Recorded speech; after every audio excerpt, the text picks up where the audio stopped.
Welcome back for another installment of Fellowship of the Rink.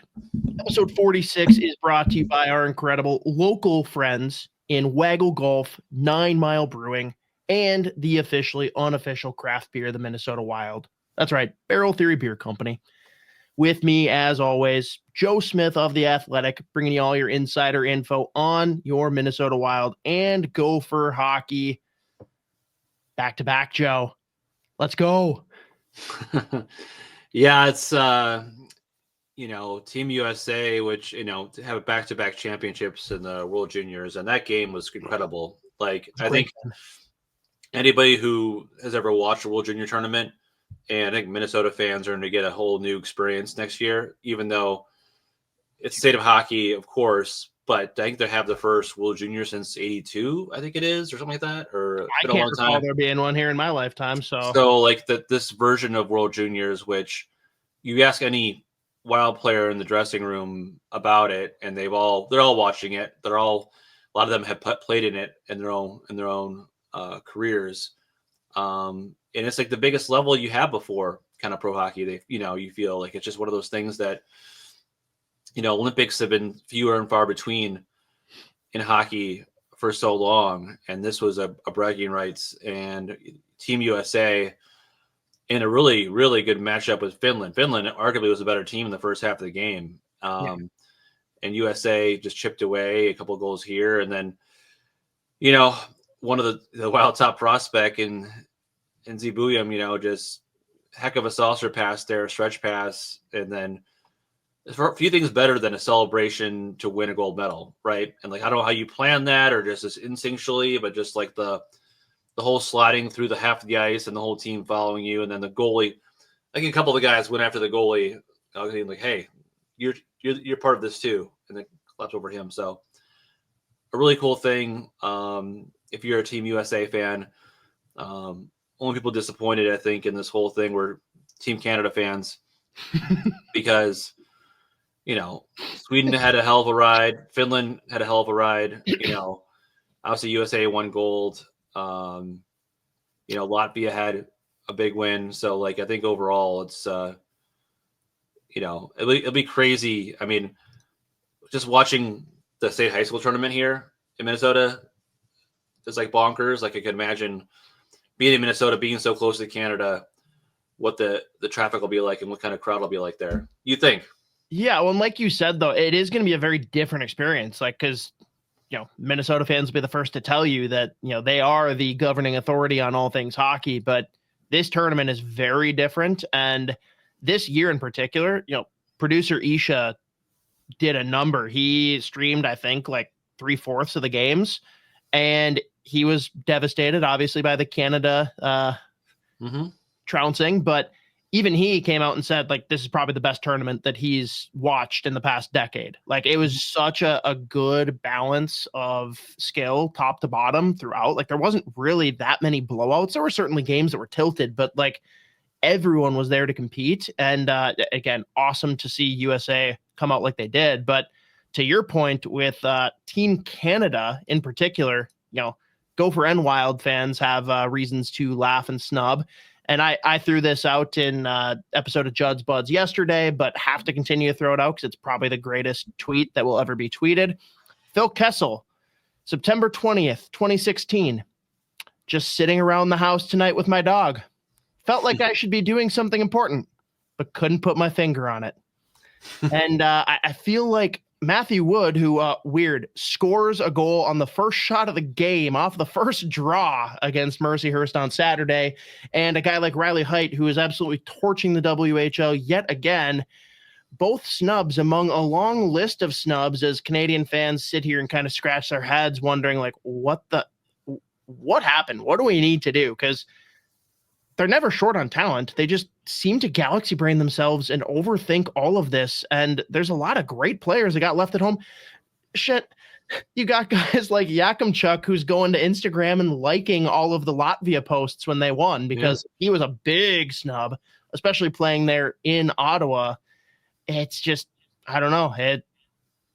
They got a lot of reflection to do. Maybe a little thing I'll nod at in the Hot Takes segment. Shout out Barrel Theory. But Yeah, couldn't have gone any better for Team USA. Not much to complain about. And like they have that winning culture, and they have the consistency with their coaching staff. And David Carl's the hottest names in coaching, right? If he wants to leave, and if he has, and it basically he's in the driver's seat, right? He could stay in Denver until the day he dies. He's had a young family, and they'll make as much money. He's 35.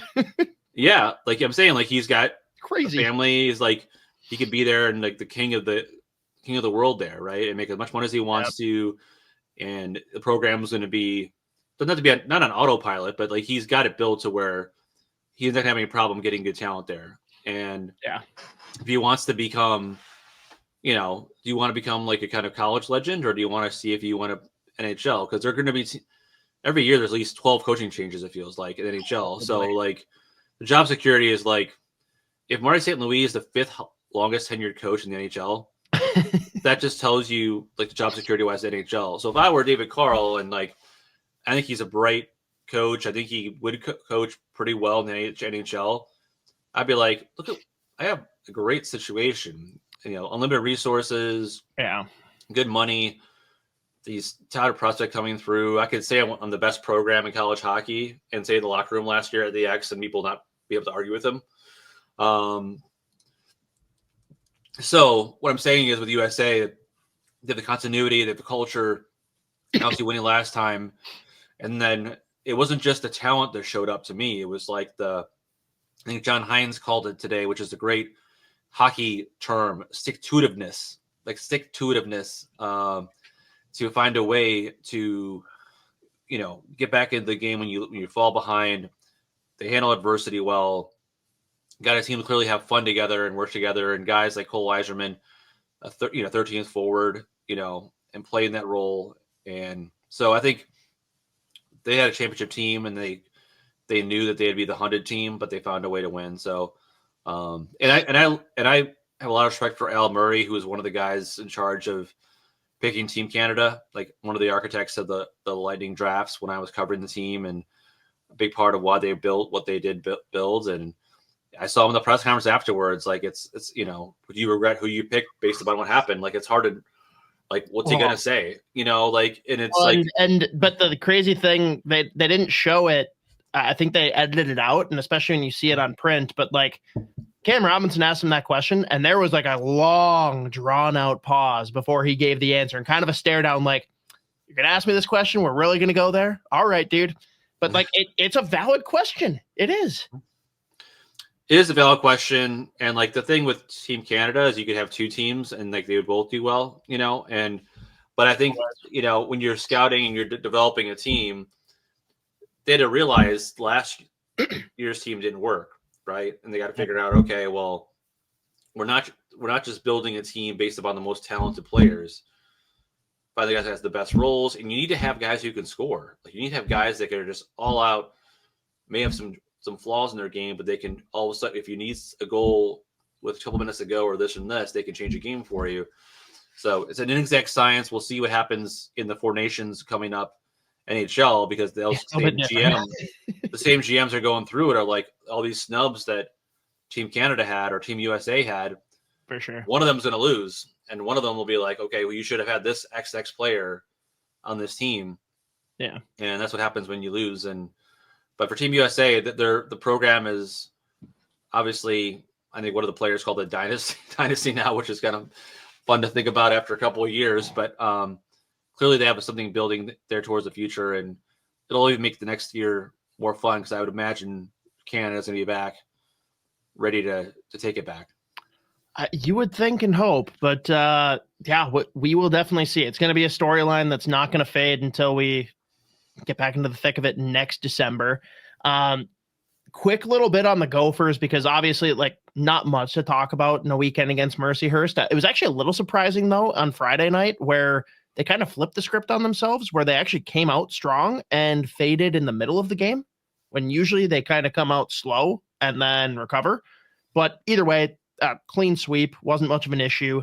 And the biggest headline that we have to talk about, biggest of shout outs to Nick Michael, Waconia native, played 4 years at Holy Family, which Holy Family, it's crazy. They've come a long way. Like back when I was in high school, like we kind of trounced them and we weren't all that great.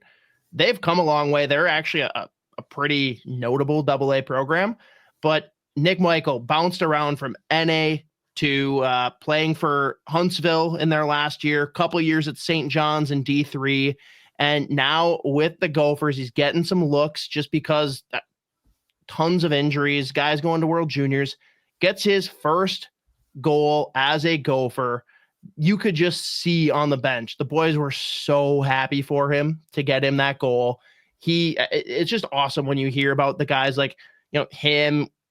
We had on our interviews last year a lot of talk about, guys like John Middlestat that don't get enough clout either. These guys go out and absolutely bust it in practice, keep the boys going, great locker room guys. And it's just cool to see guys like that pan out and have, again, it wasn't a guarantee that he was ever going to score a goal as a Gopher. So like huge stick taps to him. And for sure, like I think, and those are the guys that the best players or any player on the team is more excited about, right? The ones who aren't going to be on the front page or aren't going to be the top of the Athletic or, top of the student paper there. And, those are the guys that are the glue guys that keep everyone else going. So, that's how championship teams are built. And you really love the chemistry that they're building there.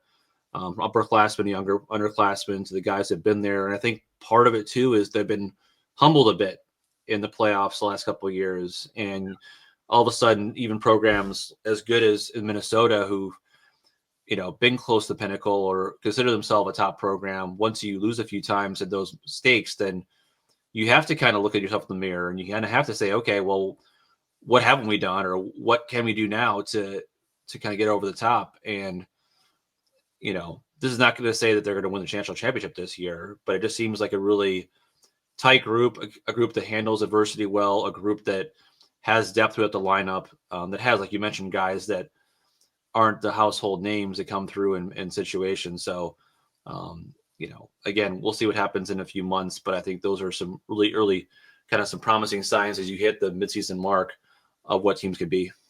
Yeah, definitely. And for the Gophers, the biggest news is that we're getting bodies back, right? Because that's been the story of the last month, like decimated by injuries, guys going to World Junior, what have you. Did get Erik Pahlsson back, which again, huge. He's missed quite a bit of time and didn't miss a beat. Looks great coming back.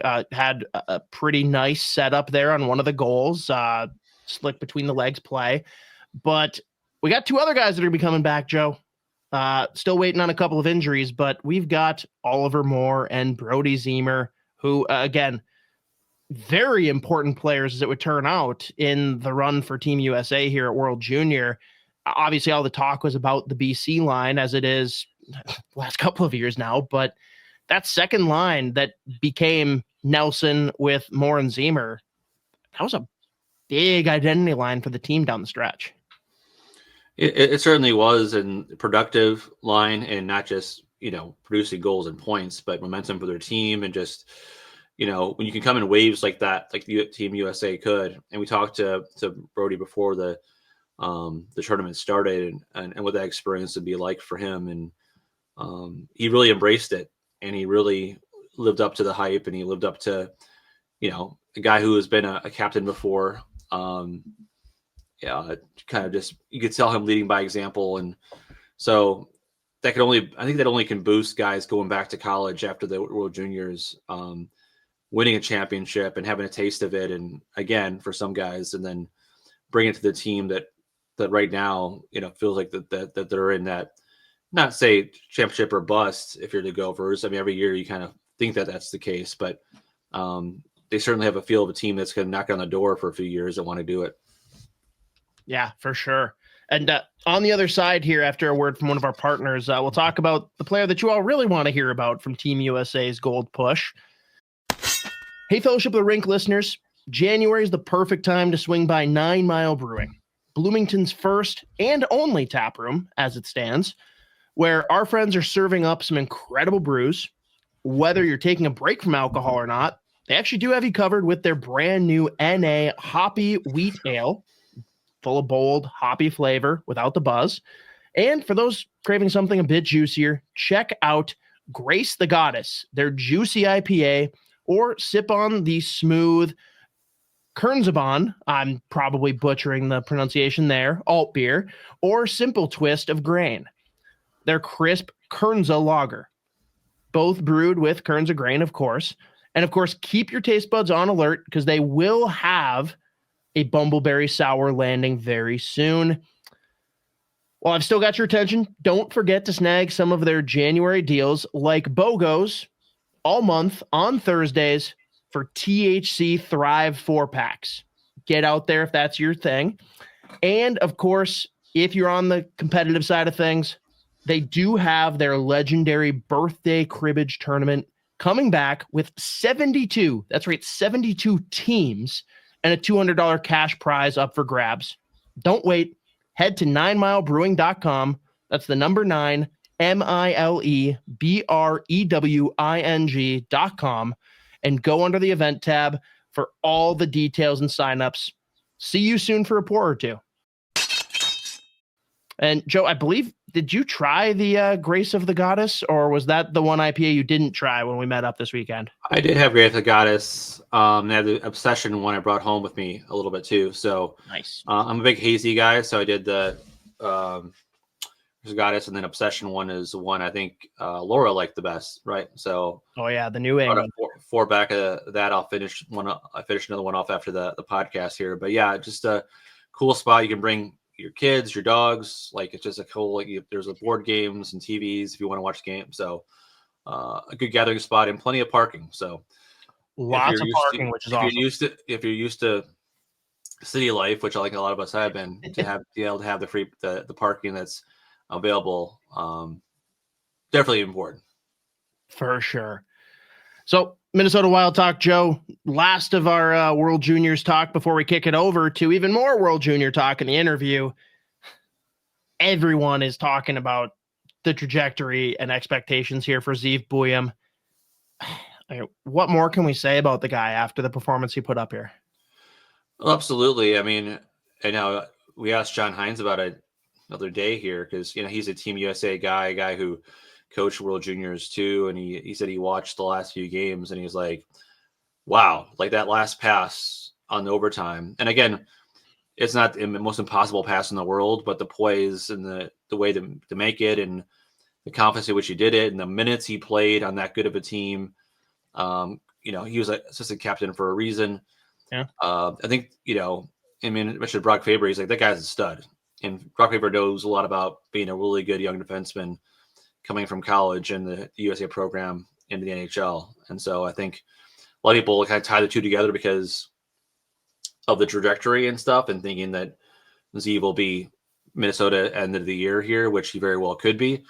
But Brock didn't really know much about him. Like he didn't really have a connection or didn't know anybody who played with him until he kind of watched more of his World Juniors, and he was really impressed as well. So, I think the goal for Zeev is to finish this off this year at least and go for another national championship and play in Denver. But I think a lot of us, considering the way he's playing and what he's doing, kind of expect that he could pull the Brock Faber card and like come after the Frozen Four or whatever his season ends and be part of the team the Wild team that looks like a playoff, at least contending for the playoffs and being able to make a little bit more of a noise than in previous years. So, who knows what'll happen. And he's quick to tell us, like in our podcast and any interview, he's not in a hurry and stuff and wants to focus on the now. But the way he plays and the poise and like the hockey IQ and the things that everybody looks in the defenseman are there. And so I would not be shocked at all if he's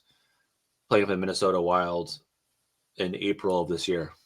Yeah, and for those that do follow along on YouTube, go to the Soda Pod, and we did drop the full solo interview from Zeev Buium on Monday. But it's even crazier for him though, Joe, because like Brock stayed through his junior year, Zeev is a sophomore, and Zeev went into college a year earlier than Brock. Like the things he's doing right now at his age are impressive. I'm going to say what I said with Brock, and even though I was wrong with Brock, please just temper expectations. Don't expect him to come in and be a world beater day one. He absolutely could be, but if he's not, It's not the end of the world. It is not a problem. We will be just fine. And for me, the pass was great because obviously like golden goal, like sets it up. It's going to be a highlight reel forever. The way he broke the puck out of the zone and just galloped around guys to get the puck up for Cole Hudson to get that tying goal, that was way more impressive to me. But all around, most time on ice of anybody in the tournament, guy was an absolute horse. You love to see it. Other things you love to see, beating two of the best teams in the East on the road without Kaprizov and Spurgeon, Washington and Carolina. Joe, I mean, what do you have to say about the showings in those two games? I mean, it was incredibly impressive. And like, listen, I think they had this great first 2.5 months, and then they hit a dip, and then Kaprizov got hurt, and you're wondering, okay, could this be a start of a slide? You remember what happened last year? They're in a points percentage playoff spot in Winnipeg, December late. Kaprizov gets hurt, Gus doesn't get hurt, and then go on the slide they couldn't come back from. But this team really seems like it's so resilient and can handle a lot of these things, even though you have top players out. And for them to kind of, Dallas was a huge win, one of the bigger ones of the season, and to come back and rebound, beat Nashville in these two games against two of the East top teams on the road, with guys Boldy kind of coming through and Hartman busted out of his slump, and Marco Rossi, proving it's not just he's producing based on Kaprizov being his line mate, like really driving the train there. It said a lot about the group, and I know people won't maybe buy into them as much until they can beat some of the Western Conference elite teams, and I know Colorado's not top team in the West right now. They're on a really good run, but a game of Thursday will be big, and next week playing against Vegas and then Denver again, the Avs again, will be another telling point. But they don't have a lot of. I mean, they're $50 million in dead cap space. That takes away a lot of depth in your team overall. So when you have these injuries, not just injuries to quote unquote depth players, they're like Jared Spurgeon when you're top defenseman, Middleton when you're top defenseman, Will Kaprizov, your superstar. So won this many games in a row with Kaprizov, who isn't quite nearing a return yet. I think it says a lot about the group and why they might be different this year. And so, the penalty kill being 6 for 7 in those two games too. Fleury having his moment against Ovechkin, that'll be one that's fun. They talk about for a long time, and stopping him on the break. So I think overall, those are moments you look at in a season of like things were tipping a little bit, and then they came back after Christmas, beat Dallas, had a little bit of a bump, but then all of a sudden one of these two games could be huge for them. Yeah, and I'm spacing here, Joe. I saw something going around, and I can't recall. Who was the first star of the week in the NHL this week? It was Marco Rossi. Really? Yeah. First star of the week. 8 points in 3 victories. A guy you know pretty well, Marco. Just, again, we talk about him every episode, right? Because it's like people don't talk about the future and what happens with him, and whether he's going to be traded or re-signed or whatever. But the fact that they've drafted and developed a guy who is playing like a top 6 center, and not doing it in a fluky way either. These are all goals that are within 3 feet of the crease, right? Like he's going to the hard areas. He's setting guys up. He had 4 assists the other night after Master Zuccarello told him to share the wealth a little bit, share some of the glory. So you're seeing a player come of age, and after people being patient with him, at least in organization wise, after going through the COVID year and dealing with the heart issue he had, and then going to Iowa after having a rough start in his first kind of full season in the NHL. So I think it's a great success story, and one that maybe other prospects can learn from going forward. So number 1 start of the week, and a big reason why they've been able to have success without Kaprizov. For sure.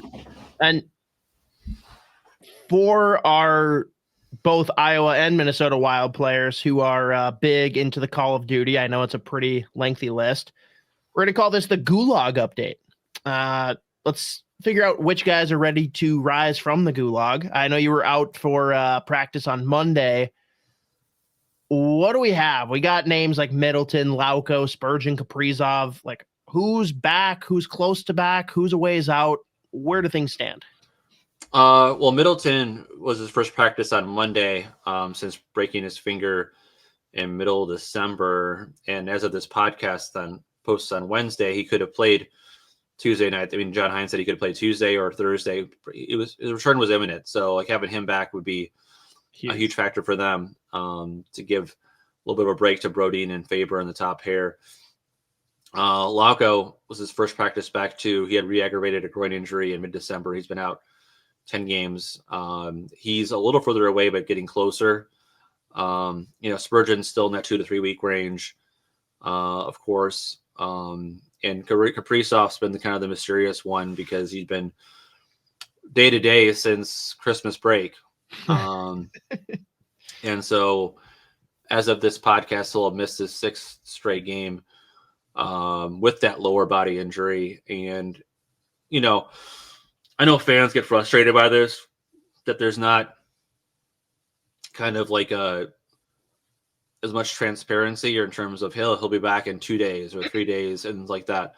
But I know with injuries like this, whether it's, talk about groins or hamstrings or whichever with players, they're often the most tricky ones to come back from, because not like if you heal a bone and all of a sudden you're ready to go and do this, with how much power that they have to use from their lower body, and it can easily get tweaked and re-aggravated, and all of a sudden they're gone for a longer period of time. So I get the sense that they're just trying to be cautious with him, make sure they have a really focus on what that injury is. And then if they have to miss a couple of games in January versus him being ready for the final 3 months of the season or 2 months in the season, and that's what they're more focused on. So I think the wordage and all that stuff can be annoying for fans and media alike when people say day to day and he hasn't skated in 2+ weeks. Like, he's not going to be back tomorrow, right? He's not going to be back for Thursday's game. He's not going to come back and skate once after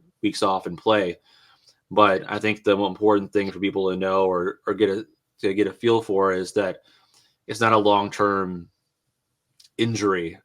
As far as something that'll set him back the rest of the season, and that they hope is that they don't rush him back and then create a long-term injury for it. Sure. But I mean, if you told me like 2 weeks ago that they would win like 3 or 4 or 4 or 5 without Kaprizov, the way he was playing at MVP caliber level, I probably would have been surprised. I'm sure you would have been surprised too, based about how much he was an engine for their offense that was really, really struggling. They had went like 18 periods without a goal that he was not on the ice for at one point. But you're seeing Boldy come back. You're seeing Ryan Hartman break off the Schneid, and Rossi obviously playing the way he has. And, the defense has been coming into the play, whether it's Brodin scoring a few goals or so I think that has to feel good for them to know that even though Kaprizov's kind of been a guy who's carried them for a lot of the season offensively, that they can kind of survive without him for a short period of time. For sure. And I mean, we're probably going to have to bring this up every other episode, if not every episode, but where are we at right now for the Marco Rossi contract meter? Like, how much is he going to cost this offseason? Well, I mean, I think if you go the bridge route, like, it'll be expensive, but it won't be like they're not worried about a huge number. It's getting bigger as it goes along. Like you say, he could score 30 goals this year. Who knows? But it's more expensive when you talk about giving more years, like if it was an 8-year deal or whatever. So I think since they may not have decided yet about whether they want to sign him long-term, if they're going to do a bridge, if anything at all, that at this point, they're probably not going to negotiate now versus in a couple more months. It won't be probably that much more. in a couple of months than it would be right now. Since if you're an agent for a player like that, you probably want to wait anyways for a little bit. So, but clearly, I think he's putting himself in a great position. Both if he wants to stay here and be part of this team going forward, and if the Wild do end up wanting to trade him, like his value is never going to be any higher than it'll be, in the offseason too. Fans will not be okay. And I'm not saying they're going to trade him. I'm not saying I know. But I just think that overall, like, the team's winning. He's playing well. He's developing the way that they want him to. Like, now that they haven't really done any talks to this point, I don't see a scenario where all of a sudden it's like, well, let's get one before the formation starts. Let's get him locked up. I think it's more giving the body of work to see, okay, he's doing this without Kaprizov. He's doing this over a 2-year stretch. This will give us more confidence to say, okay, we want to give him a bridge deal and then see what we have in Europe, see what we have in free agency this year. Who they get, if they get a couple top six guys in free agency year of the deadline, like all of a sudden the spots are getting a little more filled up, right? Versus that. So I think it's more of a big picture approach versus an indictment on Marco Rossi. Fair. So let's remove the free agency piece because that's obviously a big piece. Am I hot, warm, or cold if I say 3 years, $6 million? 3 times 6. I guess with the cap going up like that. Yeah, I was thinking in like the 4 or 5 range, but I mean, very well. I mean, with the cap going up, like if you're saying Kaprizov's going to get 14 or something. Kaprizov's probably getting 15 plus.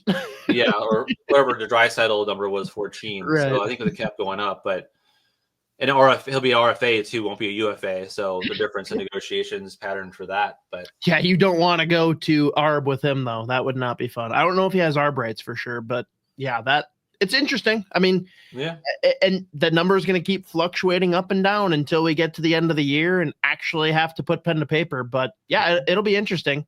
Last Wild thing before we kick it over to the interview, I just got to get your candid opinion. We've seen it all over the internet. Like I've been very outspoken against it, but the LaRue play, what do you think about it?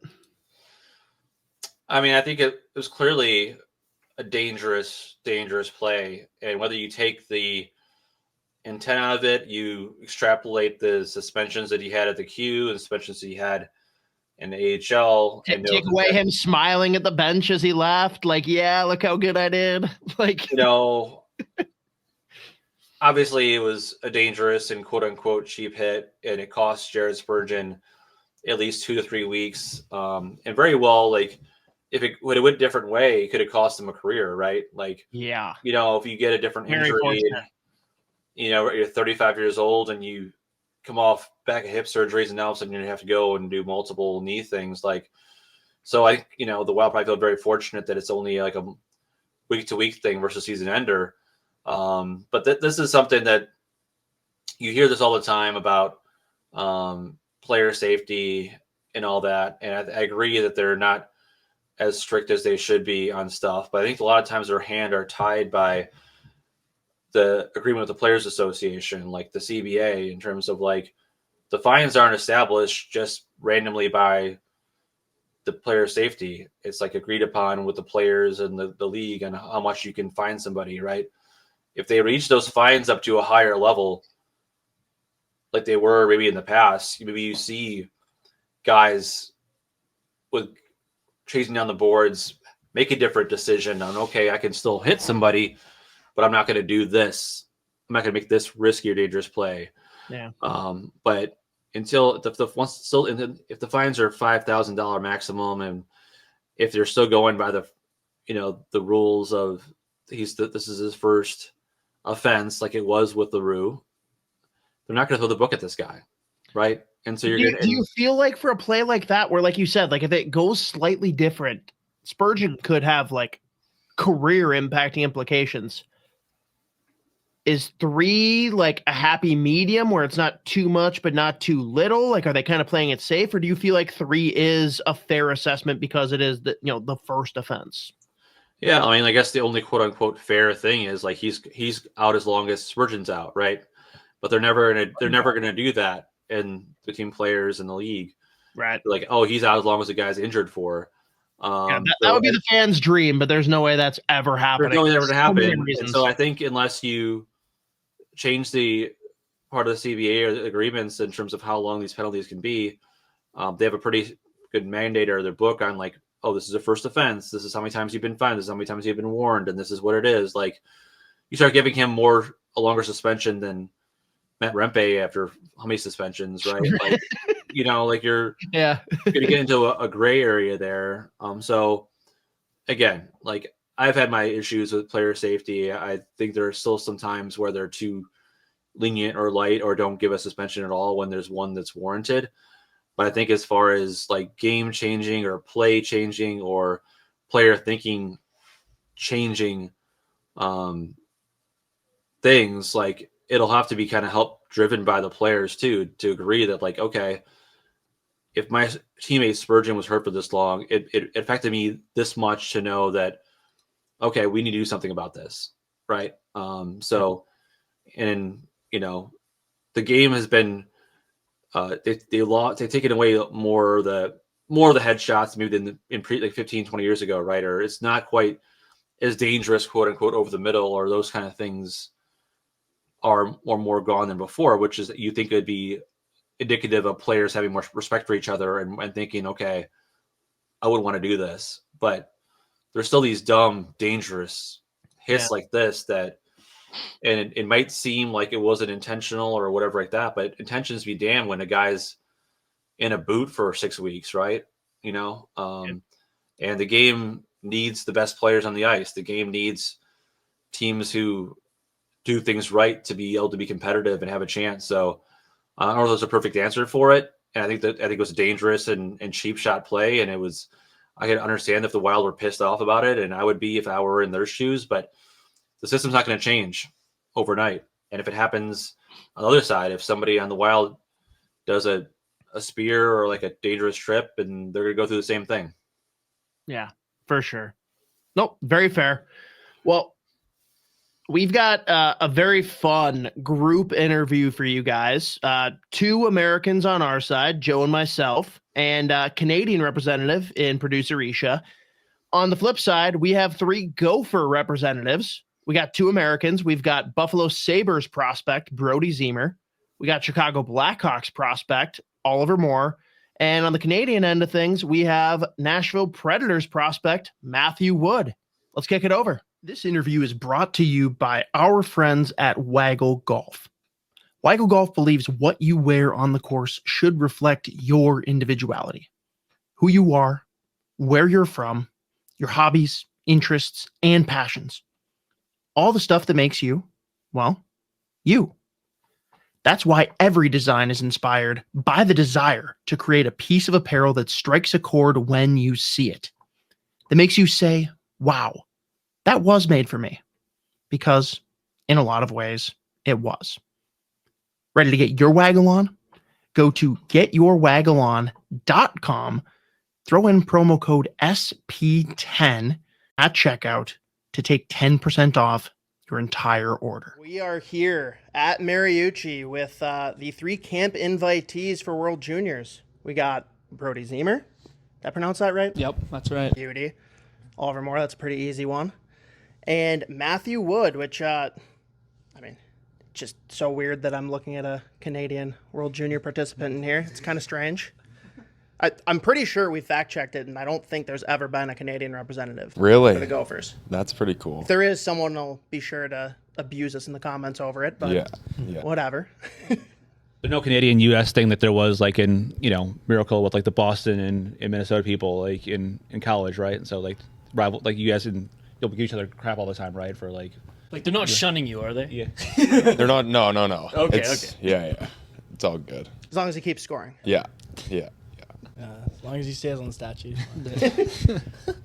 So this weekend, guys, obviously, I guess Michigan couldn't be 2 different games, I guess, obviously Friday's game, the blowout there Saturday, obviously a lot more physical, and thought there might be a brawl at the end. Just how would you guys characterize what that weekend was like for you guys, and how it can boost you going forward? Because obviously a really big rival, and you found a way to win in both different ways, it felt like.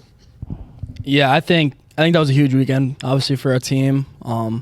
It was Friday night. It wasn't an easy win. We just played really well. We came out and played hard, played to our identity, and obviously the score 6-0 was a big win for us. And then Saturday night was obviously crazy. We went down. We had 2 injuries midway through the game, and guys just continue to step up. And it's awesome to see, like, the Nick Michaels, just the guys who can come into our lineup and make an impact is awesome.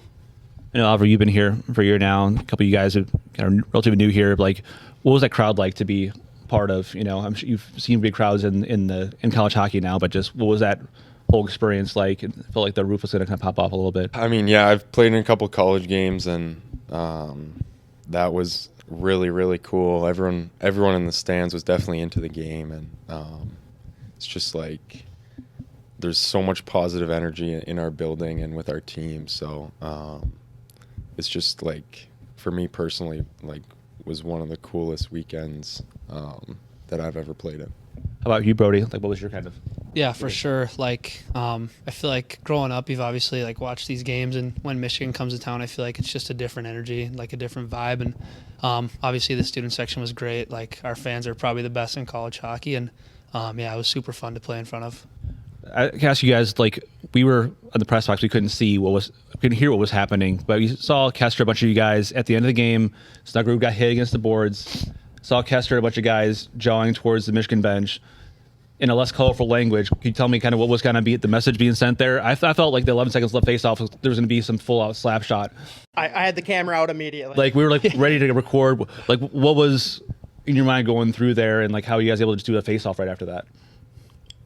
Yeah, I mean, I was out there. Woody and I were both out there, and I was trying to beat the icing in case Snugs missed the empty net, and I'm celebrating, and then I see him just laying on the ground face down, and I'm like, I didn't really see what happened, but obviously that's a dangerous hockey play. You don't want to see that, especially with 11 seconds left and game's kind of over, obviously. And I think the natural, obviously, he's a teammate. You want to defend him, and I think a couple guys got in there, and then obviously the jawing between the benches was it was just that rivalry and that emotion coming out. And then the handshakes, like, doesn't ever happen, Yeah. Handshake. Yep. I mean, that's what still blows my mind about college hockey. I'm from Canada, right? And I grew up watching junior. I watched BCHL, WHL, especially in the dub, like growing up in like early 2000s, like there was no handshakes after that. So I like commend like how like the sportsmanship that you guys have, especially in those big rivalry games, to like, especially towards the end of the game, you heed the moment, and then there's that ritual and that kind of that just like respect of the game after. Whereas, like I said, growing up in Prince George, BC, and then Victoria, that doesn't happen in the WHL. Just kind of building off of that, like, everyone is really emotional at the end of the game, especially close games like those, and everyone, was talking in between benches, and I think Kester kind of came in, and he's a great leader, and he just kind of told them to have a little bit of class, and tells us all the time to win with class, lose with class, and kind of calmed everyone down a bit. So we have special leaders like that, so we were able to keep our composure. No, I got to ask you guys, because there's a couple players that I'm sure all three of you can look at and be like, yeah, I kind of expected you to be a little unhinged in this game. Was there anyone whose wires crossed and you're like, whoa, I haven't seen that side of them before? I mean, not really necessarily, honestly. I mean, I grew up kind of playing with Garrett Shifsky, and I mean, just kind of against him, and it was kind of funny. I think we were out there for a couple brawls or whatever, but I mean, nothing crazy, honestly. I think it was just everyone was pretty emotional, and I think, like I said, like with Woody, we have great leaders from the top down on our team, and we were able to kind of keep our composure, and obviously the momentum kind of went to us. So we're at the alumni golf outing this summer. You see a lot of the guys, the former greats, come through from like the championship teams from 20 plus years ago, and like how much are you guys kind of immersed into that tradition? How much are you guys kind of introduced to some of those guys and maybe, I don't know if you came from different backgrounds, so you probably wouldn't have watched them like 20 years ago. Probably weren't even born 20 years ago. Like, just how are you guys kind of get so familiar with that history, and kind of is that team, those teams from 2021, like the ones that are like the model or standards you guys have always kind of talked about? I feel like for me, just like obviously being new, being a freshman, like right away when I walked in, like you can just feel the culture and like feel how special this place is. And I mean, it's why so many greats have come through here. And, you know, it's just constantly people trying to leave it better than they found it. And, you know, it's a really special spot. That how you found it too? I know you had a chance to kind of decide where you wanted to kind of play this year. Kind of when did that decision, and kind of how did you kind of see that culture in that recruiting process? Yeah, I think I got really lucky. I was in the transfer portal and made a decision to come play here, and you know, I really liked the staff and the players that were here, and I was excited to play on a really, really talented team. And I think the biggest thing that I found since being here is just the character of the people here, and how much care there is for everyone in the room, and that goes for staff as well. Everyone is super happy to come to the rink, and it's like people say, oh, this is the best spot, but this is really, like, you don't get this kind of character and togetherness everywhere you go. So I'm really enjoying my time here, and I think, like Zeem said, just try to leave it better than you found it, which is hard to do, and that's why everyone's held to a high standard every day. Now, we're going to stick with you on this to start, Matthew, because like, we talked a little bit about the Michigan rivalry there. There's a lot of teams that, like, if you ask any fan, you're going to hear a very different answer on who the biggest rival of the Gophers is. Like, first, for you, like, was that your first, like, feel of rivalry since coming over here, or how's it been? I'd say probably was. I can't wait to play them again, to be honest. And I had a lot of fun, and I think it was. I mean, for me personally, I felt just after the game, everyone in the room felt as one, and I mean, it's a hard feeling to describe, but I think that was. I don't think we needed a turning point in the year, but I think that is a weekend that we can look back on and say, remember what we were doing during this weekend, and everyone came together. It's a little bit more intense than, you know, defending the home turf at the Q Center against Powell River or the Clippers. Definitely, yeah. No, the college rivalries they're so fun, and they have so much energy, and yeah, I mean, college. No disrespect to the Q Center, but like Mariucci's on another level. Yeah, okay, guys? Yeah, no, Q For Center. like the three of my friends from the island watching this. Yeah, so the Q Center where the Victoria Grizzlies played. I played juniors there. Awesome organization. And I absolutely loved my time there. Grateful for all my teammates and staff there for sure. I'm never going to forget that place, and definitely they helped me to be able to play in these type of rivalry games for sure. And Brodie, to you, like, again, your first year here, but you grew up like a Gopher fan, I imagine, in Minnesota. Yeah. So for you, like, obviously there's a little bias too with that SportsCenter top 10 goal you scored, but like Wisconsin, North Dakota, Michigan, like, who would you say is the biggest rival current day? I mean, I don't know. It's hard to say. Like, I think growing up, I think if you asked me, it would always be North Dakota. You know, with obviously them not being on the schedule this year, and the last couple of years, it's maybe not been as big. But I don't know. I feel like you probably can't beat that. Like, having North Dakota fans, you know, they obviously travel really well. Coming to Mariucci, like, I don't think it gets any better than that. That was my It's first insane. game when I moved here, and they were telling me, I was like, oh, I've been to some like rivalry games, been to a bunch of NHL games with heated rivalries. Like, no, it's different. And like, dude, there's like people like throwing hands in the stands. I was like, oh my god, There was a girl with her parents in front of us that was like ready to fight you. And like, I wasn't even saying anything. We were just like, good goal, and she's like, shut the f up. And her mom's like, I'm so sorry. I'm like, jeez. Well, I mean, you played them last year, Ollie. Like, is it still North Dakota, like, hands down, or is it just a different feel? Like, this year, you don't even play them. It's a shame. Yeah, that series last year was obviously pretty crazy. I scored my first college goal there. So, yeah, it's a series I'll never forget. But I mean, I feel like the rivalry situation is just we're Minnesota. Every team's gonna bring their best against us, and we're obviously gonna bring our best against every other team too. But the history with North Dakota, Michigan, I think that's what kind of makes this place a special place, is that we do have those, big time rivalries. And I remember I took 2 penalties last year against North Dakota, and the student section's on top of you, and you're feeling their wrath for sure. But yeah, no, it's all fun in college hockey. That's why you play college hockey at the end of the day.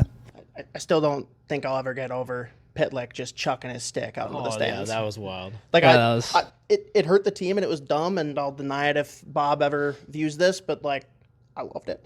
I was so happy he did it. That was funny. Well, all right, so deep rivalries for the Gophers. How does USA Canada compare for the three of you? Like, is it an even more heated rivalry, or is it just different because it's not something you guys are playing in every day? I mean, me and Ollie played against each other last year pre-tournament, so it wasn't as big because it was a pre-tournament game and everyone's getting their feet under them. But I'm sure we've all played U18 games, and those games, especially because kids may be a little younger, they can get out of hand quickly. The difference about those games is you only get one game and you're done. Like, the winner goes and gets a chance, or the winner wins the medal. And things escalate really, really quickly in those games. Yeah, I think just the nation versus, like, it's a country versus another country. I don't think there's anything like representing your country and putting on the USA jersey. And yeah, I think that, anytime you get a chance to play in a game like that, obviously I played him in the pre-tournament, it was a little different. But yeah, it's different. Like what he said, the stakes are a little higher just it being one game. But I'm sure if we played against North Dakota in an elimination game at the end of the year, it's gonna be a battle too. So yeah, I think it's special to be able to put on the USA jersey, and yeah, something you can't take for granted for sure. Yeah, just like Oliver said, it's such a privilege to be able to wear that crest and represent your country. I guess also here we're really lucky we get to represent the state of Minnesota. Honestly, I feel like, and so just kind of putting your best foot forward every day. But yeah, there's really nothing like representing your country and going and playing against other countries, and it's super special, especially when you get to play Canada. So. Yeah, for guys like yourself who played for the national program in Michigan too, a lot of the guys that played in your conference too played on the same team, you have Isaac Howard and Stramel, like that. For you, you played with Stramel too, just what's it like to watch him bounce back this year, and you kind of watch him and see kind of all the stuff you probably experienced playing with him. I know it was probably a tough last couple of years in Wisconsin, but it seems like this is his identity, this is who he is. Yeah, I think it's awesome to see. I grew up kind of Strams is an 04, so I grew up in Rosemount, so I kind of watched him from afar a little bit. I don't think I ever really played against him, but all that 2004 group at the U.S. National Program was he was obviously someone who I looked up to, and yeah, to see him having a great year at Michigan State this year, it's with his story, it's really special to see, and I wish nothing but the best for that guy. He's a great kid, and yeah, I'm glad to see he's doing well as Ike and all those guys. It seems are doing well, and I'm looking forward to that series this weekend. What makes the program such a special place, or it produces such talent, or not just guys that are talented going in, but the ones that kind of come out of there and not only go play really good college hockey, but obviously play the NHL too? Yeah, I just think the development side is like nothing else. You're constantly on the ice, you're constantly in the weight room. Just competing against the best kids in the nation also, every day, and you spend so much time together, so you become so close. So, at the end of the 2 years, you can go try to win that gold medal at Worlds. So, Matthew, there's plenty of things that the four of us can probably make fun of in Canada, but does it seem weird to you that there's a development program for Team USA? It's just so different than how Canadians bring up their team. Yeah, it's definitely a lot different, and personally, I think it's genius what they do, but it's definitely a lot different what they do in Canada, and everyone's got their own way of doing things, and I mean, Canada and U.S. both produce a lot of really talented prospects, and just goes to show that there's no one way of doing things. So I'll let you go first here, Matthew. In Minnesota for the first time, only been in the U.S. for a couple years now. Make fun of the U.S. Like, what's something that we do that's just like bonkers to you? Well, my dad coached women's college hockey at New Hampshire and also here.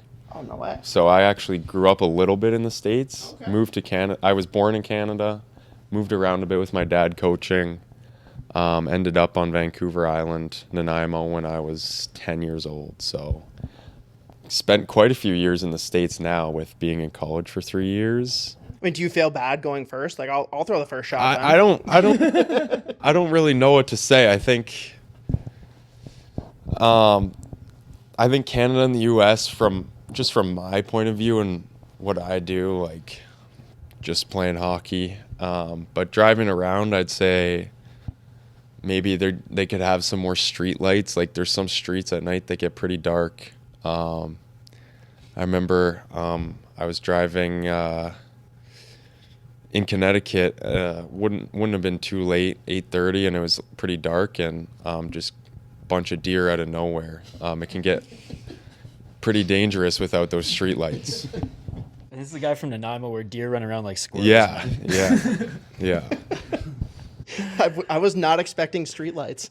I like it. I was thinking like a Minnesota thing, like from like say people saying "you betcha" or some of the accent stuff, or like the Juicy Lucy obsession, or like something else that's Just kind of smothering every food in ranch. you know. I don't mind that. Oh, you're my people. I Yeah. like you. Yeah. All right, so explain this to me then. Why do you take one of the greatest foods, bacon, and turn it into ham? Stop it. I mean, that's not a question that I would have any type of answer to. So maybe you would know. They just call ham Canadian bacon here, and it's weird. I honestly. That's am our not the problem. person to That's ask. not Yeah, your that's problem. a you guys problem. That's our problem. I just look at Okay. you guys dumbfounded, that's all. They also have a weird, they call what, toques beanies? That's another weird thing. Toques are what holds your skate blade in. Other than that, we're all pretty similar. Have you guys like noticed anything from Matthew? Like anything that's just like, oh yeah, you're from Canada. Not really, honestly. Like I sit next to him in the locker room, so you spend a lot of time with him. But no, it's nothing crazy. Just a lot of laughs going on in our two stalls. Yeah, I think he's a pretty chill guy. Yeah, nothing. So he's crazy. just an honorary Minnesotan. Yeah, I think Minnesota's pretty close to Canada, anyways. So I mean, we're north of Toronto right now. That's true. yeah, that's very true. Yeah. Who's the biggest personality in the room? Like, seeing like Liam's kind of a new guy. Seems like he has a lot of personality, but like, who would be the guy that be like? I guess Kester's another probably an example, but like, who would be the one that would kind of get things started for you guys, or kind of bring leader for things? I Wood think. has an answer. he's chomping at the Woody, bit. go ahead. No, you got it. I think like for me, like a guy who ever since I got here is just like I relate to a lot, and I'm really good buddies with him. A lot of personalities. Mason Nevers. There's a story here somewhere that we're probably not going to get. He's but just he's like one of like I have nothing but great things to say about him. Like he is one of the best leaders like I've ever had. He's just a good guy. Just a good guy. Someone's got to expand on this. Is this like an outside joke? No. I don't either. You know what's going on? I think Mason's awesome too. Oh, he's the best. No, yeah. never- Hey, but yeah. we got a lot of good guys. No. He just has a really good style too. Yeah, he does. I mean, I would say the person, my first meeting here, I was probably a little nervous. First team meeting, and we were sitting in the video room, and Nick Michael kind of threw a chirp at Bob, and I was like, what's going on? But then everyone started laughing, so I was like, oh, okay, that's okay. But yeah, he just works hard every day, takes what he can get, tries to, bring positive energy every day. Him and Zach Weiss, both really positive guys. Every single day, they love being at the rink, and maybe don't get as much recognition on the ice, but I think off the ice, I mean, people have heard of like a glue guy. Those guys could be what you would call a glue guy, or people that create bonding experiences. What was the chirp or what was the line? I would have no idea, but I remember everyone was laughing pretty hard, and it was funny. I thought you were gonna go with or down the path of being like, so then I threw a chirp after, and everyone was silent, and I was like, oh, damn it, did not read the room properly. I feel like Bob could take it though, right? Bob's been around a long time. I'm sure he could take it from some of the guys, right? Or Yeah, he definitely. Yeah, you can take it. Yeah. For me, probably Connor Kurth. Oh yeah. He's just a character. Like he's a really funny guy. Like he's the guy who runs the music in the locker room. You know, he's always got good vibes. So yeah. What's like the song that came up that you're like, wait, what? He usually plays a mix that just, you know, it's got like a bunch of different songs in it. But you know, I like country before practice and stuff like that. So. was it like a team bonding outing or trip you guys did early in the season that kind of, so a lot of guys are new or either transfers or freshmen, like what was kind of the thing that kind of helped glue you guys together, where now, like Matthew said, you guys are like one, I guess, already only a couple months into the season? Yeah, I think that it's not just one thing. I think a big thing for us that we emphasized after last year was coming into the gym. And like Matthew, guys who lived in Canada came in for a week or two. You came in for like a month actually. But we just all really like bonded through the work we did this summer, I feel like. And I think notoriously, just from hearing from guys like Nevi and Kester, like with Minnesota starts the year a little slower, and then kind of picks it up as the year goes on. But I think a big reason why we're having so much success is just that work we put in the gym, and all the freshmen came in as well, and we all just kind of bonded through that, it feels like. I think it's just the consistency of everyone. Like, I can't stress it enough. Everyone loves hockey here. Everyone loves coming to the rink every single day. And every single time you look at someone when you come to the rink, they're smiling. They're happy to be there. They're ready to work. And it's not just the players, it's the staff. Staff does an unbelievable job here. And I think at the end of the day, it's just everyone's here to win a national championship. And it's not just like, oh, we come to the rink and we say we want to win. We come to the rink and we do what we think is going to help us win. Hey, Brodie, what was your initial kind of thing, your entryway into it? Like, hey, now I feel part of it. Now I feel like I belong with this group. Now I'm not just a new guy kind of thing. Yeah, I think just right away in the summer, honestly, like, you know, you're obviously a little nervous. Like when you first get here, you don't really know what to expect, and you're a little lost up in the weight room. Like, you know, you're new to the exercises and stuff like that. But you know, just guys like Oliver, you know, Jimmy, Mason, Kester, like the way they kind of just welcomed me in and made me feel like I'm a part of the team now and that I'm, you know, like a part of something bigger. You know, it helped me fit in right away. So. And obviously the gym is where you put the groundwork in to win those championships, but like a lot of the bonding happens off the ice, and like the lunches or like the hangouts afterwards, like were there something that you guys did in the summer together, like a lot as a group, you know, as opposed to in cliques? Like, was it golfing? Was it, you know, was it ping pong? Was it like lunches here? Was it nights in Dickingtown? Or like, what was kind of the things that kind of brought you guys together off the ice when you guys were out of the gym, not working out? I can't say as much in the summer because there's no dining hall. We were trying to get on the ice together as much as we could. But when hearing a certain off-ice activity, I think my favorite one was we had a golf tournament before the season started. And it ended up tied between two teams. And it was getting pretty dark, and everyone wanted to see it through, like even the guys that were out. So we took however many guys, 26 guys, 13 golf carts, one hole, and they tied. And we go to the next. Everyone takes the cart. There's no one left on the course. It's dark, and we're all just sitting around the green, waiting for the boys to tee off.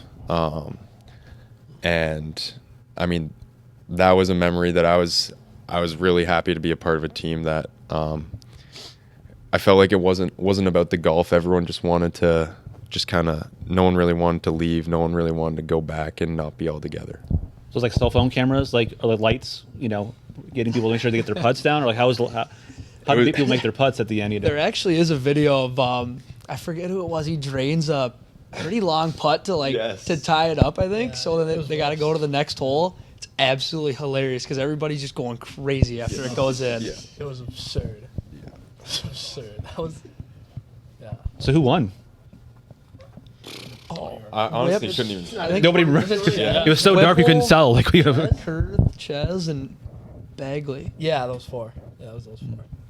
But yeah, that was awesome. I agree with Woody. That was probably one of my favorite things that we've done as a team this year. So everybody stuck around, even if they weren't in it. They were going to be last place. Like everyone stuck around for sure to see who won. And I'm not the best golfer in the world, but I still had like the best time of my life, right, with everybody there. So I think that just goes to show like how special this group is. Was it a school golf course? Or was it somewhere else? Was it somewhere like?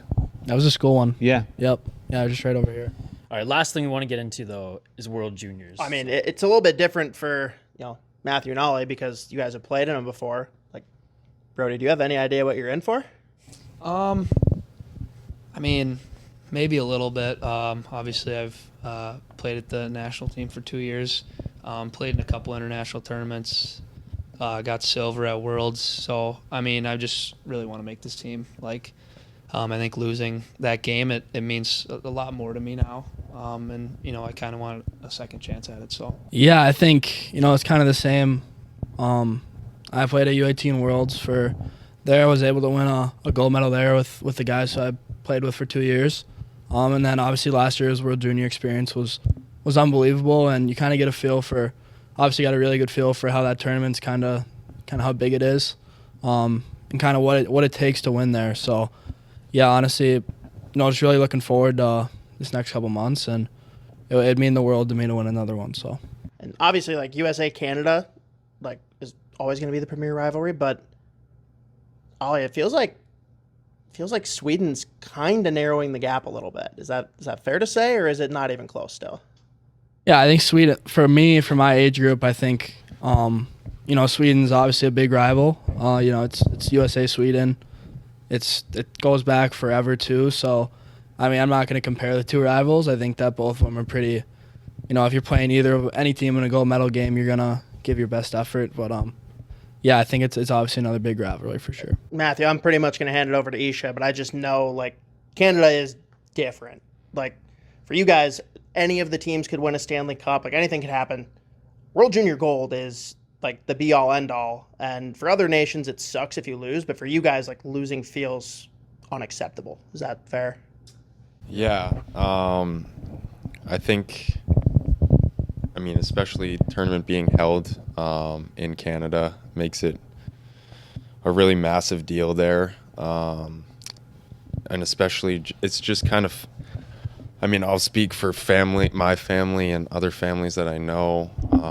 It's just kind of like what you do around the holidays is watch that tournament. I'm heading out for camp tomorrow.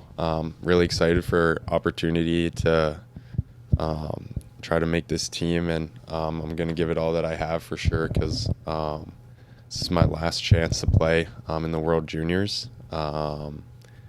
Anytime you get a chance to put on your country's jersey, I think it means more every single time, to be honest. And last year was unfortunate. We lost in the quarterfinals.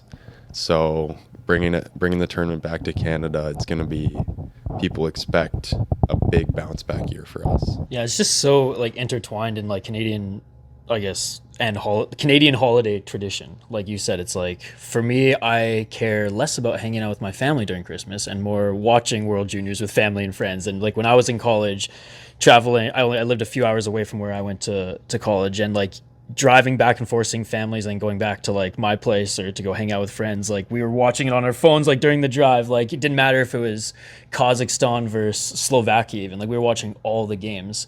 So I just wanted to ask, like from like American kids' perspective, is it as important? Like, is it like Olympic level important? Is it your high school hockey important? Is it like your college hockey team important? Or is it just from a hockey player or like an American hockey fan?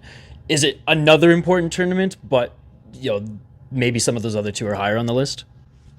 You know what? I think it means a ton to us as well. Like I've remember watching it during Christmas too. Like I think it was the COVID year when Trevor Zegras like had that unbelievable tournament. He like set all those records they won. Like that was the coolest thing ever. Like I thought that was something that I wanted to do, and it was like a new goal that I wanted to accomplish. And just watching that, I thought it was the coolest thing ever. Yeah, I remember that tournament. I remember just growing up, like watching it around the holidays. You get the family together. I think it's something that Americans do too. I think obviously the hockey community per kind of like, I think people in Canada might be a little bigger, but I think there's a ton of hockey fans in America, and it just continues to grow. And yeah, it's a huge deal, I think, here as well. All right. Well, we're going to wrap it up here. Really appreciate all three of you for jumping on with us. Ollie, I'm going to let you tee this up for the boys because you were our first ever Waggle Golf foursome interview. So this is everyone for our good friends at Waggle Golf. Go to getyourwaggleon.com. Very Throw in promo code SP10. Take 10% off your entire order. Ollie, what do we got here for the boys? Yeah, so first time I came on, obviously, as you guys asked me this question, I thought it was a great question. What would your guys' dream foursome be if you guys were to play golf with three other people? Anyone in the world Dead ever. or alive, celebrities, Dead or alive hockey ever. players, Okay. family, whatever. Ever. And what's the important caveat there? It's like you and then three other people. Yeah. So Not four people and you're sitting on the side not watching. four people and then you're just in the cart. Like, He's the driver. It makes you feel better. You weren't the only one that's done that. But now okay, I like good. go out of my way to tell people like, Yeah. you plus three. yeah, because three makes it a lot harder. I think it's like It does, narrow it it does. down. So Let's go back and forth. Pick one at a time. We'll start with you. Are we going? We can't pick guys- the same guy. Yeah, let's do that. yeah, that'd be way fun. more That'd be yeah. fun. Otherwise, Yeah. you guys are gonna double up the whole. yeah, I'm gonna go Tom Brady. Nice. Tiger Woods. I'll probably go Phil Mickelson. That'd be good. The lefty? rivalry with it to do cards against each other. lefty. I feel like he'd be able to help me out a little bit. I'm gonna go Michael Jordan. Better show up with a lot of money in the pockets. Yeah. I'm probably gonna go. I'm gonna go with Lemieux. Mario. Wait, which one? Mario. Isha and I might be the only people in vicinity that still say that Lemieux is better than Gretzky. But I mean, I'm not gonna. I mean, you just picked him over Gretzky, so it sounds like you agree. I've been a Penguins fan since I was young, so I just think that'd be pretty cool. I'll go David Pastrnak for my last one. Good style. Seems like a lot of fun. Yeah. Yeah, I feel like he'd be. You can fun make to that play happen with, so. potentially in the future. You never Yeah. know. He'd be a fun guy to go to his cup party if they Yeah. like, what he would be like. Or just international. I was party. just You gonna saw say, the I wanna go to videos his from when they international won the party world instead. championship. Yeah. That was They like nuts. shut down Prague. It was awesome. That was nuts. So who would be in your cart then of the three you picked? Like who would be there? Who would you ride with in that scenario? I'd probably ride with Pastrnak.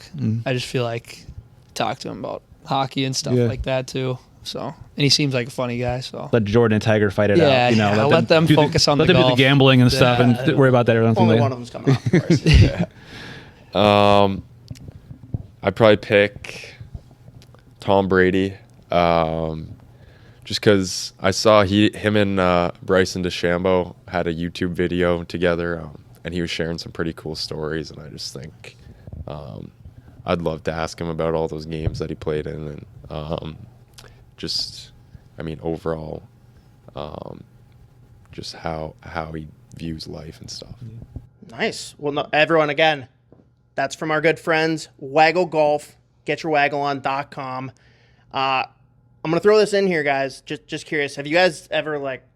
I know you said there hasn't been much chirping or banter thus far. Like, is there any kind of friendly wagers that you've ever made on this kind of stuff? Like one that I've done in the past that is like not monetary, but it hurts. It cuts deep. Is the jersey bet? Have you guys ever done that one? You wear a jersey to a game, or No, like let's say, for example, you guys take down gold. He's got to wear USA gear for a whole day out here, and vice versa. I mean, I would, whatever. We could do that if you Let's- want. I think we should- I was throwing that out as an example of stuff I've done. I'm not telling you guys to do it. I'm like, Have you guys ever is done there- that is there before? Have any you guys ever kind done of, that before? Like whether it's in, you know, What, Killer came out in Yeah. Coach Was Miller came out in what jersey was it? It was a Football? Vikings jersey. Jefferson. Yeah, Justin Yeah, Jefferson yeah. jersey because Green Bay. Yeah. So I think that might have been him and Motts had that going on. You guys have never had any other stuff like that, like growing up or anything, where like you and your buddy have different teams? Because for me and my brother, like I'm like you, Matthew. I grew up a Penguins fan because there was no Wild team, and my brother apparently hates me and decided he was going to be a Flyers fan. So we would do the jersey bets, Oh, yeah. and it was brutal. Classic. Yeah, It's- that's it's a good pretty- rivalry. it's That's a too. pretty great tough. rivalry. Yeah. Yeah. No, I mean definitely seen videos of guys in the NHL. They do that stuff where if they had played on a World Junior team and they had a teammate who played on a different World Junior team, they would make some sort of bet like that. But I haven't really done it personally. a lot of NFL players do that too, like the college teams, like Michigan Ohio State game, like Oh yeah. you know, like Woods and those guys would wear that, you know, like a lot of stuff happens in those kind of things. Joe only brings that up right now because he's a Michigan guy. And just I went to school in embarrassed Michigan. Ohio Me State and Tom Brady yet went to again. school together. Me and Tom Brady went to school. He was a senior, I was a freshman. So like, yeah, no, it's a a long big time deal. ago. They've golfed together Yeah. a few times. Yeah. Not quite. but- Upon graduation, your muscle mass was double his easily.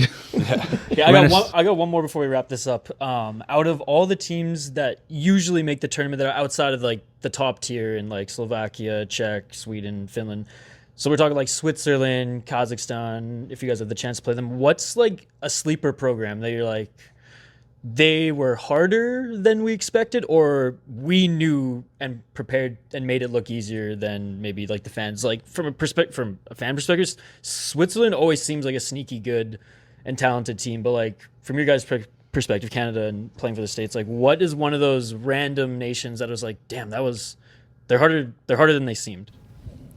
I think for me last year, I remember we played Latvia and we only beat them 4-1, and it wasn't like Right.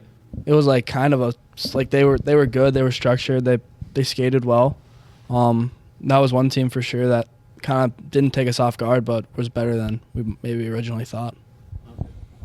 I think for like my team, like playing against Switzerland was always pretty tough for us. Like it was 4-2, I think, in the quarters this last year at Worlds. Like we played in Switzerland twice our 17s year. Like they always played really hard, and they just battled. Like they were always tough to beat. They had a really good goalie. So I would say, I mean, definitely Switzerland is really hard to play against. They play fast. I played on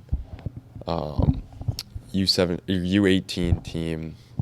We had a tournament in Germany, and we had an exhibition game against Switzerland, and I'm pretty sure we won in a shootout, if I remember that correctly. And then pretty sure we also lost to Germany that tournament as well. So Germany, they had a lot of great players in that tournament, and I would probably pick Germany.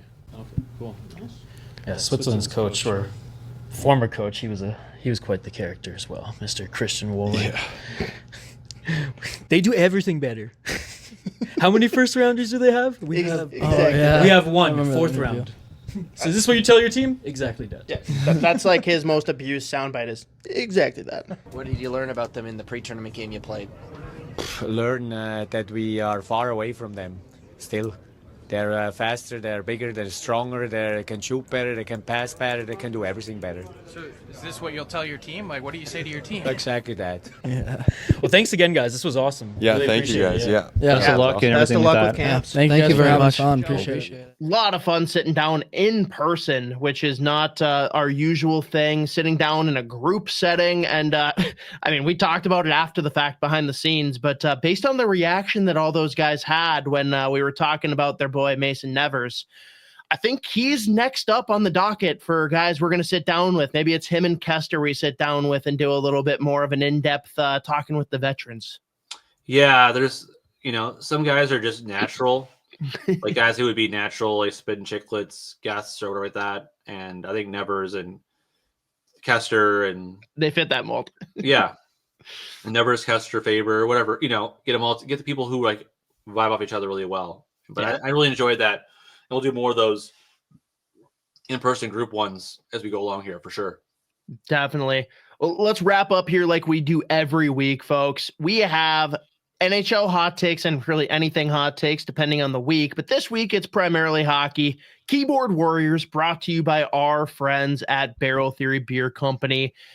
Tonight, Wednesday, if you're listening as we drop, they have the first bingo of 2025. That's right. Get out there. They will have Nordic dogs out there as always for a food offering.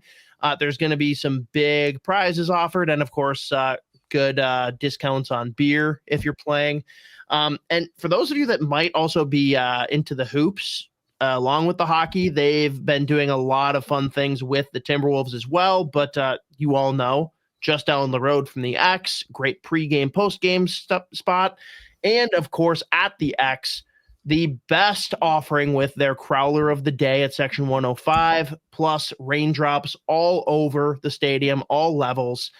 Please go out, support our awesome friends at Barrel Theory. Joe, we got a couple here today, a couple you hinted at already in what we've talked about. And the first one, it's not as fun anymore, but it is cool to point out when someone's hot take ends up being correct. And we've got a great one here from Cam Robinson, who, speaking with Chris Peters early in the tournament, his hot take was Canada could definitely lose to a team like Latvia, could get knocked out by a team like Czechia, and not make it past the quarterfinals for a plethora of roster issues like we talked about. I don't know that we need to spend a ton of time on this one because obviously we've seen what happened. It came to fruition, but good to give like the proper hat tip to the people that actually get their hot takes correct, unlike a lot of the ones that I throw out. No, absolutely. Like, again, like I think considering what happened previous year, wouldn't it have been a shock for Canada to lose? I know we had a lot of people in my company, The Athletic, picked Canada to win. I picked USA, and not because I'm from USA. I just thought that they had the vibe going from last year and the team coming back. But yeah, I think anytime you can pick a favorite to lose, and when they lose, it's pretty impressive. Yeah, so the next hot take is going to come off of that. And so hear me out, jokes. This is going to sound outlandish and crazy, but Canada's obviously at a crossroads. 2 straight years where they did not advance past the quarters.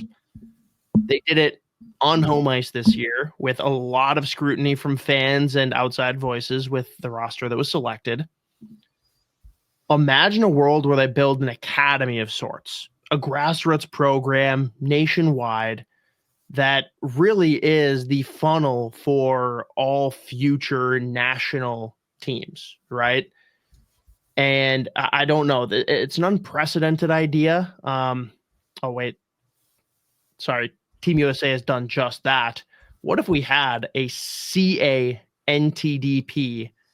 I'm saying in the next 5 years, they come up with something of that sort. I've got a lot of caveats to go with it, of course, but do they have to almost play piggyback off of the Americans after they see them go back to back and kind of have slowly seen Team USA take over the junior competition? Yeah, I don't know if they have to. I don't think Canadians are. I think they're pretty proud people, and they feel like they've, they've owned hockey for such a long time that I just don't think they're going to do that. But it's not for a lack of talent that Canada is for sure. losing. And I don't think, like you mentioned, having those academies and having those programs. I think Matthew Wood said in our interview, it's kind of a genius That was thing. my key point for sure. Like he's like, it's kind of a genius thing to just have these guys play together and see how it works. So there's another way to do it without having a national quote unquote program that way. Yeah. But I mean, you saw it with USA Basketball, and they wanted to get the Redeem team out, so they got them together longer for years together in these camps and like these workouts. So they had that chemistry to do it, and then they got the right guys for it. So I don't think they need to have a Canadian National Development Program. I think they would feel like they do. It's more so on, obviously finding other ways to get them together more, and also just in your picking the team, find the right fits that aren't necessarily the most talented players, and just visualizing your roster in that way. And so, but yeah, I mean, I love what USA does with the program, and a lot of guys that have been through it, from Favors and all of Luke and Cooley, have sworn about it. But I don't think Canada's going to copy the USA right off the bat.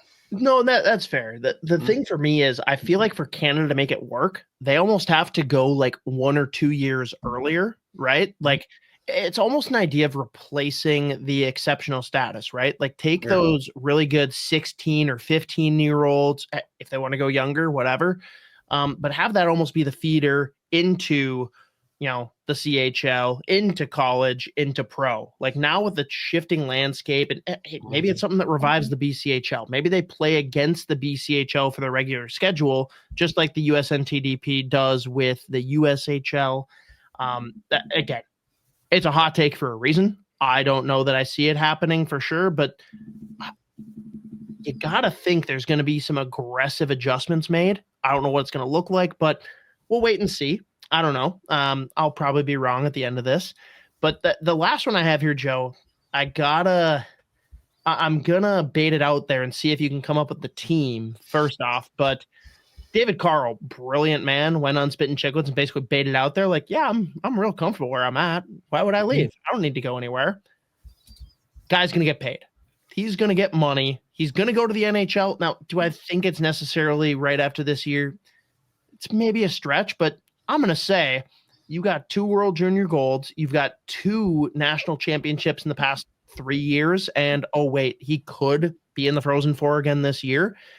There's no better time to cash in. And again, I'm with you. If I'm him, I'm going to stay there forever and just ride out comfort in Denver. But my hot take is that David Carl is the highest paid NHL coach next year.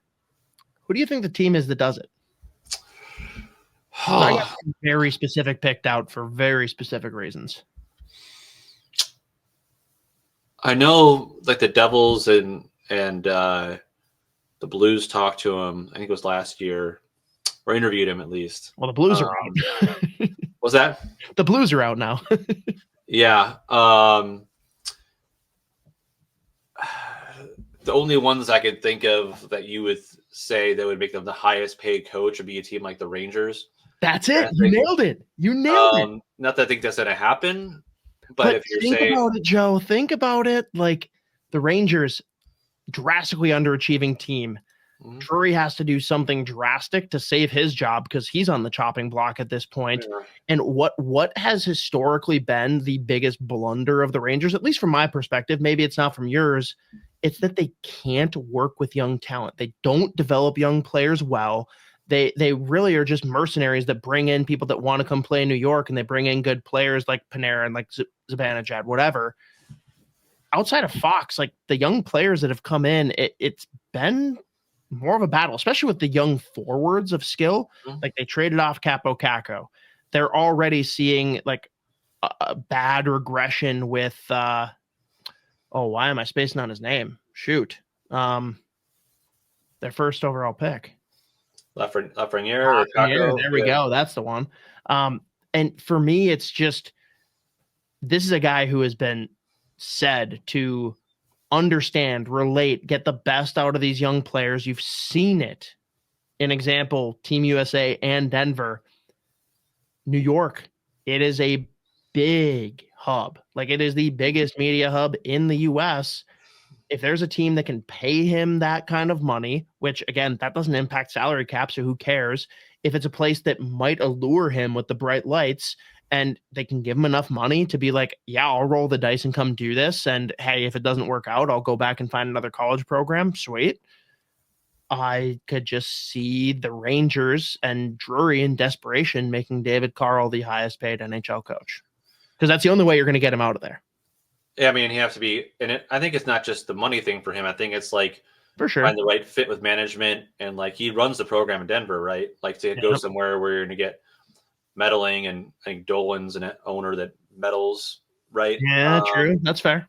And if you were a rising young NHL coach, which I know that you are, like what, you look at the drama that's been going on in New York and the issues that they've had there. Gerard Gallant didn't work, and Laviolette didn't work. Like at some point, look at the plus side though of like, hey, what if I'm the one that fixes it? Well, yeah, like I think anybody who would love to be the Leafs coach that won the cup, right? Right. Like anybody would be like, oh, I love to coach this original 6 team to a Stanley Cup. Like I think there's an allure to that, and so I'm not saying it's a never going to happen thing. Oh, no, for sure. I think if you're saying a team that can make a serious run that would go above and beyond, and it wouldn't be a rebuilding team, it wouldn't be a team that you have to take over and do a 10-year plan. Obviously, I think he'd want to go to a team that have a chance to win, right? He doesn't want to go to a team and like, okay, I want to build this program up again from scratch, and let's go. If he went to Chicago, I would be miserable. Yeah, again, he's in the driver's seat. He'll have the pick of what he wants to do, but I also wouldn't be surprised if he stays in Denver, and decides he wants to be this generation's version of the Red Barons and Ron Mason, or whatever you want to call it, right? That runs the best college program forever, is in the Hall of Fame, and that stuff. Coaches make more money now than they ever did, so yeah, I don't think that'll be a problem for him. But hey, it's a not bad place to be. Everyone loves a winner, right? So that's right. And hey, it's either that or Denver's going to have to pony up a lot more than what they're giving him now. And either way, David Carl is in a great spot. So good for him. But again, thank you as always. Barrel Theory, again, please go out and support them, whether it's at XL Energy Center or at their tap room. Just 10, 15 minutes down the road on East 7th. Thank you, Barrel Theory. Joe, anything coming up here this week for you or Russo that we want to highlight for people, or recent stories that maybe just dropped early in the week that people need to check out on The Athletic? Well, Russo and I brought back our weekly Wild Insider. It runs on Monday mornings, and this one that dropped on Monday was a great one about Marc-Andre Fleury getting pranked by Sidney Crosby and then returning the favor while the Penguins were in Raleigh when they were there too. Just like he's a gift that keeps on giving with him in terms of things that are both fun to talk about, write about, and he's just one of those treasures that hockey will miss when he's gone. But stuff like that, and stuff on Carson Lambos and a few other things, the World Juniors. We'll have that notes column insider / analysis every Monday or Tuesday morning this going forward. We're also working on the Wild player poll, which I think a lot of fans love each year. And we're open to additions of new questions. So if you have any questions, that we ask the players, whether it's worst road roommate or best dressed or most likely person you to call, if you need somebody to help pick something at your house, whatever you think of, that would be a good one. All the superlatives. Drop them in the chat, and we'll see if that can be added to our list. But yeah, it's a fun one we do each year. It takes a while because so many players and so many questions, but it's pretty well received. Absolutely. Well, again, appreciate everyone that tunes in weekly. If you are new to Fellowship of the Rink or have only tagged in for a couple episodes, please, Apple, Spotify, wherever you listen to podcasts, subscribe, give us a 5-star review. Helps us more than you know. If you want to get the video stuff or want to see little quick clips from the episodes and interviews, check us out on our YouTube channel, The Soda Pod. Otherwise, appreciate all of you. Again, we're going to keep more great interviews coming for you. Now that Joe's back in full swing, a lot more meaty Minnesota Wild segments as well. Stay classy. Stay to hockey.